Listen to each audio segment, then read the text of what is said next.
Hi, John Paul here. I want to show you how your nice wide target on your stop. Also, in order to keep your 21-foot length, if you were looking straight up here, let's see if I can get back far enough to do so. You see that we are a little long because we had to put a winch up there. We wanted to keep it out of the way of the bow stop, and then of course if you try to get too close to the bow stop, you can see that could become a knuckle buster. So what we've done is we made this winch removable. Just pull a hitch pin, and if you can get it into 21 foot 6, you're okay. But if not, you've got that. So and here's your, of course this pin's not all the way down, but here's your articulating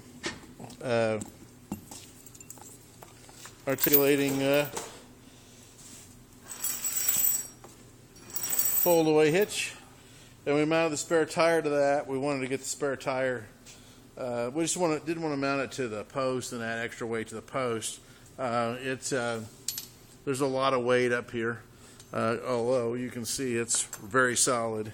So let's see. We moved the jack so that the handle's on the driver's side. That handle's on the driver's side. So if you ever needed to get out and check a load or tighten anything or whatever, it's all on the driver's side. Same thing even with your spare tire, if you had to take your spare tire off. We actually put lug nuts on your old spare tire mount, drilled them out and put lug nuts in so that lug studs so that your lug nuts, one lug nut fits all. So one socket fits all. You'll also notice that we balance on the back side of the wheels. You'll see your weight back here on the back side. So we balance on the back side of the wheels. Some of the details that we like to pay attention to. Your 7-pin connector, wired. It's a standard connector, standard connections, standard wiring scheme. So for all your lights, we ran that down through the inside of your tube. We crossed underneath here.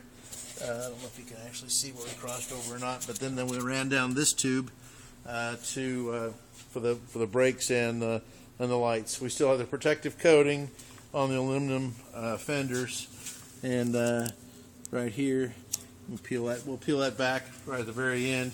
I asked about if you had any green Naugahyde for these. You may not want any more trailer extras. The trailer ended up being a bit more expensive than we anticipated. The wheels ended up being a bigger decision than we anticipated. The fenders wouldn't fit, so we had to put new fenders on. When we put new fenders on, then the wheels being real close together, the fenders looked really super funky. So we moved the rear. We actually moved the front axle forward, and that didn't work because of these arms.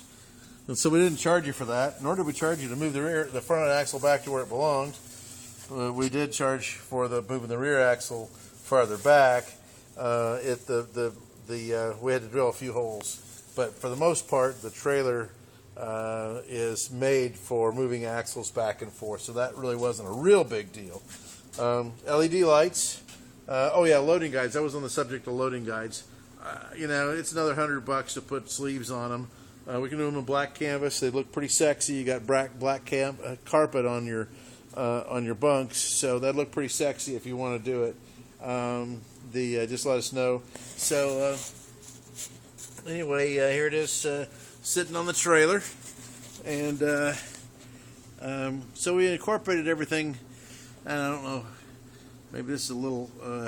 Maybe you have to be a nocturnal or part bat to see this, but anyway, it worked out real well putting these bunks on. So, of course, there's your new shock absorbers. That was the other little surprise. It's like, shock absorbers? Where'd those come from? Did you grow those last night? Anyway, trailer looks great though, and it is a custom trailer. So if you started with a store-bought trailer, adjustable, and then customized it, you'd have more money than you got in this one. So we're still doing all the right things. Oh, and these are your loading guides or target bunks, and we've got them on here with two brackets, one there and one back here, and then the target bunks come. They actually come back in and touch the and touch your main bunks. So the other neat thing I wanted to show you is out here in the engine stand room, and doggone it, I've turned the light off. Let's see if it'll strike here pretty quick. We have the transmission. I cleaned all the rust out of the transmission and reassembled it. Put a new bearing in the very back end of it. We've got some light. It's going to get brighter as we stand here. Let's see if I can get a little more from in the varnish room. But at any rate, transmission is not yet painted. I couldn't see any reason to paint it, and then I knew I was going to be making a mess when I cleaned the rust that was in it out of it. Only the one bearing was affected.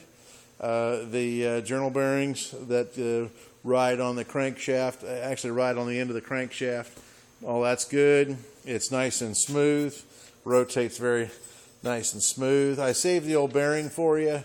I thought you might want to see what kind of problems you avoided just by spinning the bearing. You'll imagine all kinds of atrocities. I've got over there on that manifold, on that 283, I have or else maybe down here on this block right here, you'll see the oil cap right here. Whoops, right there, right above my fingernail. So we'll need to, we'll scavenge that one, and because you're going to need something other than a rag here. So we're ready to, got to put oil in the engine, and there's also a special break-in oil I put into the engine, and we're ready to start this guy up. I do want to start him up and fire him up, and before we put him in the boat, and then just check everything first. So anyway, that's the update I wanted to give you. We've got one other little piece of information we got to investigate, and that is that when you sent me this thing in the boxes and baskets, I had this tube right here, and it looks suspiciously like a tube that would have gone, well, from the intake manifold right here and allowed water probably to the elbow. At any rate, I'm a little puzzled as to what this mystery piece is that you sent me. We figured out all the others, which were your oil lines right here, and we were able to use drawings of the engine and the and also the water path or the oil path to determine the proper locations of these guys. But like I say, I've just got that one mystery. But we have other ML engines that we've done, and so I'm be looking at the pictures, and of course, depending on the serial numbers, they're all put together a little bit different anyway. Little nuances from one to the other. I was cleaning some dust off right there. But at any rate, we're ready to fire this guy up and put it in the boat and hook everything up, and then hopefully we'll get a good day in a week or two, and nice warm day. We're like going to be minus 1 tomorrow, -3 tomorrow, something like that, depending on the hour before we go to the lake. But anyway, we're just about ready. So just wanted to give you that update, John, and hope you and your friends enjoy watching it. Thanks.